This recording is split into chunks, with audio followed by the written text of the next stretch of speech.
the CyberHub bunker and studio, you're tuning in to the CyberHub podcast. And now for your host and CISO, James Azar.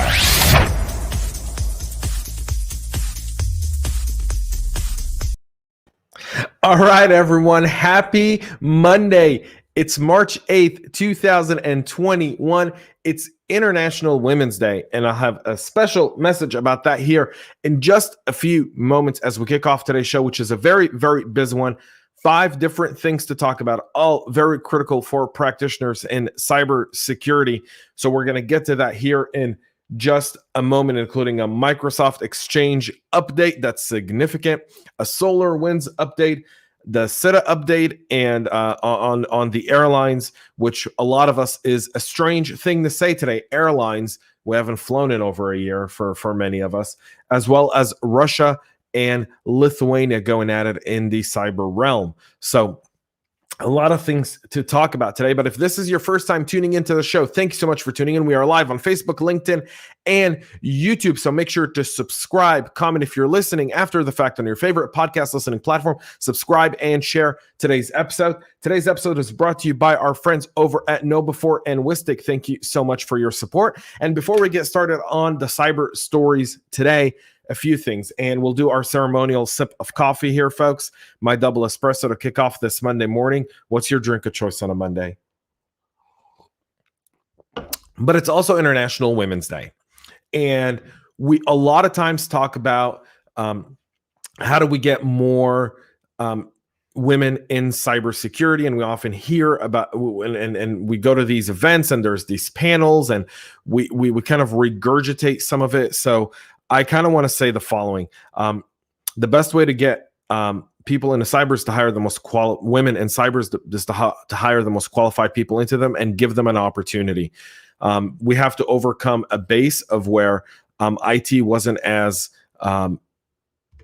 available or attractive for many. And so we need to make that available. And I wouldn't be where I am today in security, in cybersecurity, if it wasn't for my partner, Corinne, who's been behind every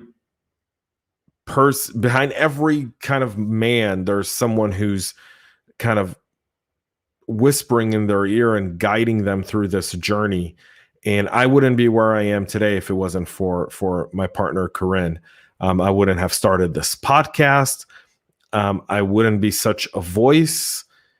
And I think if it wasn't for her encouragement, for her pushing me and watching her and being inspired by the things she's done in her career in business, pioneering the fintech industry, pioneering events around cyber, where her idea was that I don't want to do a panel on women. I want women to not only moderate, I want them to speak, and I want them to be part of the cybersecurity community. Has elevated a lot of thinking where we have equality at every level. And if it wasn't for her today, maybe I wouldn't be speaking with you right now. So to her and to all the awesome women out there, happy Women's Day, but every day should be a day like this and not just this day on March 8th. So with that being said, happy Women's Day again to all of you.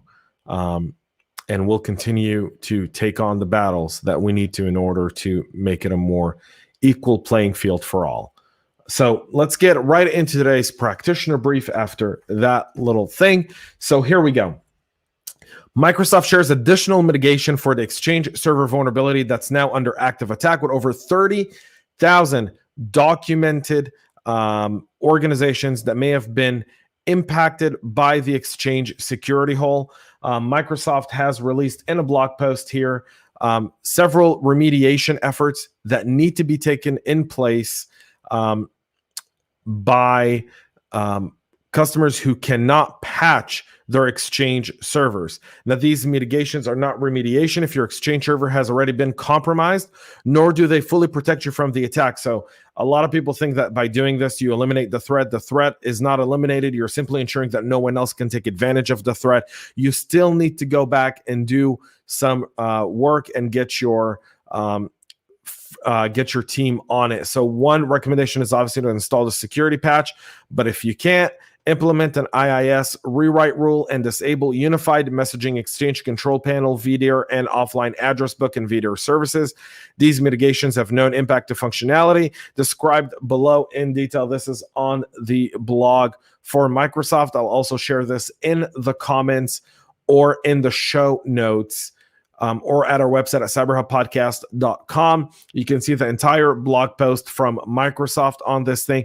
Folks, this is not a laughing matter. It's not something to overlook, and it's not something we can turn a blind eye to. Not that many have. A lot of people that I've spoken with about this Exchange server issue are locked in, loaded, ready to go. So just make sure you also address that as well. If you can't patch for whatever reason, please use these remediation efforts as well as set more defense in depth.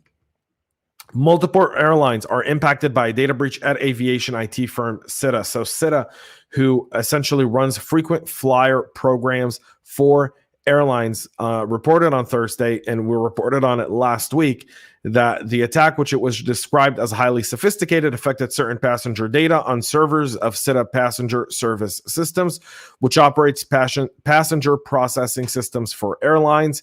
After the confirmation of the seriousness of the data security incident on February 24th, SITA took immediate action to contact affected SITA PSS customers and all related organizations.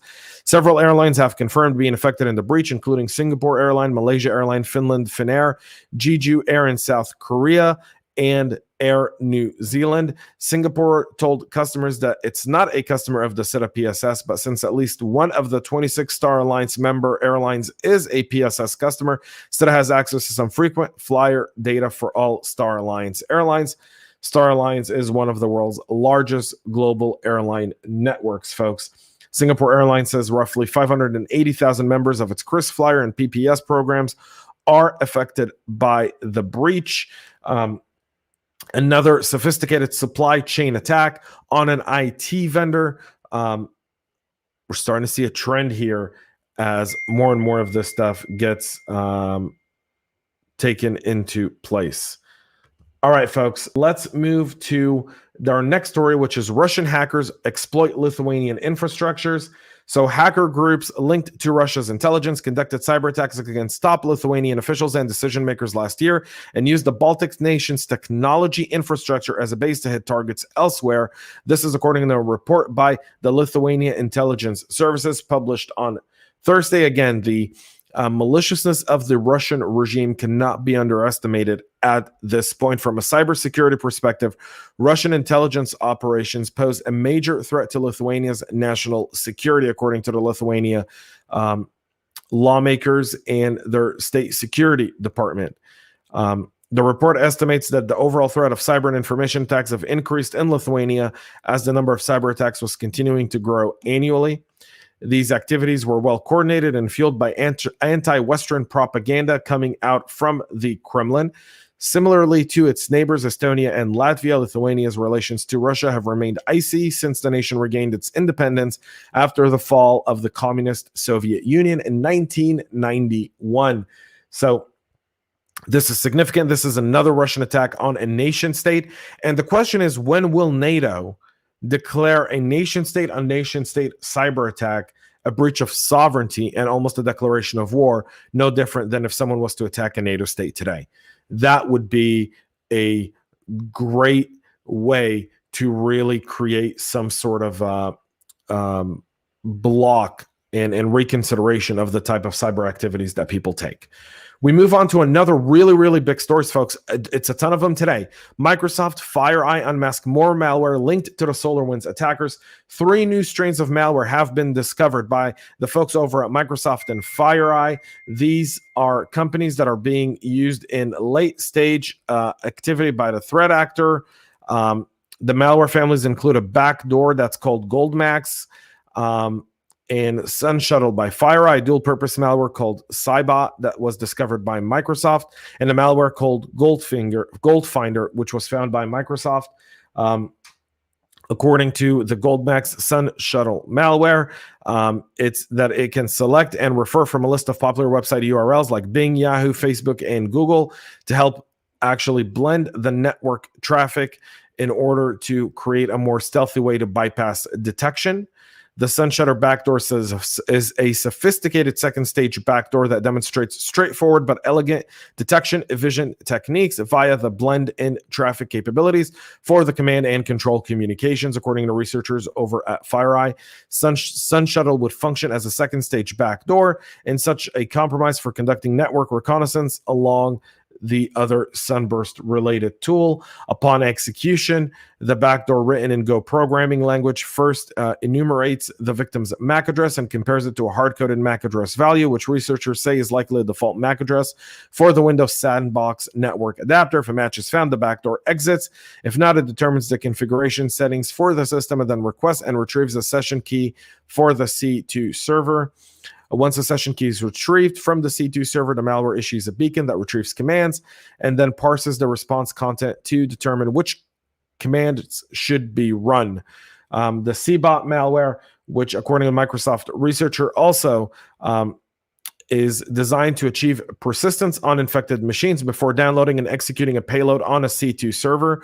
CyBot is implemented in a VP script, a VP scripting language, which is developed by Microsoft that is modeled on Visual Basic. What we're seeing here, folks, is the idea that these guys were able to access Microsoft's source code and are able to build these malwares to almost be undetectable and seem completely legitimate. This is the idea behind SolarWinds. It's unlike any other attack, and we're going to see that also with the SITA one, and we're seeing it with many others that we've been reporting on over the last several weeks. Is these are very sophisticated. These are very patient attacks. They're studying the development life cycle. They're going in there. They're writing stuff in code that most AV and EDR and XDR products cannot recognize. They're undetectable and they sit in the systems and they just operate within the capacity of what they do. Finally, the Goldfinder malware, which uncovered, which is written in Golang.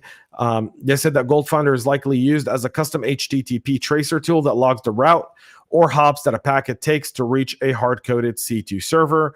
When launched, Goldfinder can identify all HTTP proxy servers and other redirections, such as network security devices, that an HTTP request travels through inside and outside the network to reach the intended C2 servers. So, 3 new malware strains within SolarWinds. Get on it now. Identify. There's a lot more information from FireEye and Microsoft on this. You can grab it. Again, we'll put those links on our website at cyberhubpodcast.com. And our final story for today, cybersecurity director to the White House, Ann Neuberger, spoke at the SANS ICS Security Summit last week and talked about a directive coming from the White House on software development, something where they're going to build a standards for software, particularly software that's used in critical areas. So you can anticipate a new executive order coming from the Biden White House on software development. If you're working within the federal system, this is going to be something that will definitely be impacted. We're seeing CMMC and CMMI really taking shape here. I've done several CISO talks on these. You guys are welcome to tune in and listen to them as well.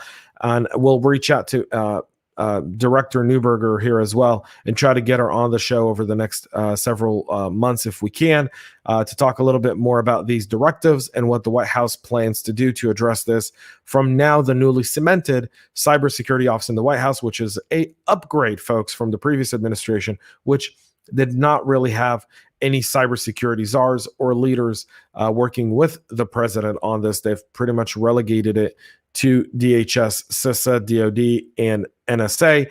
But it seems like maybe this body right now within the White House could centralize those efforts and really ensure that there's less duplication in that arena. So that's it for our practitioner brief today, folks. We'll be back with a lot more tomorrow to share with you, as I'm sure these days are only going to keep going crazy. And, in cyber, one thing I said on Clubhouse this morning as we were running our room was things change frequently and often. And so that's good and that's bad. If you like change, that's great. If you don't like change, it's probably not the thing for you. 221 in 2021 on LinkedIn, folks. If you're looking to break into cybersecurity, use that hashtag, tag myself, tag Renee Small, Naomi Buckwalter, Chris Fallon.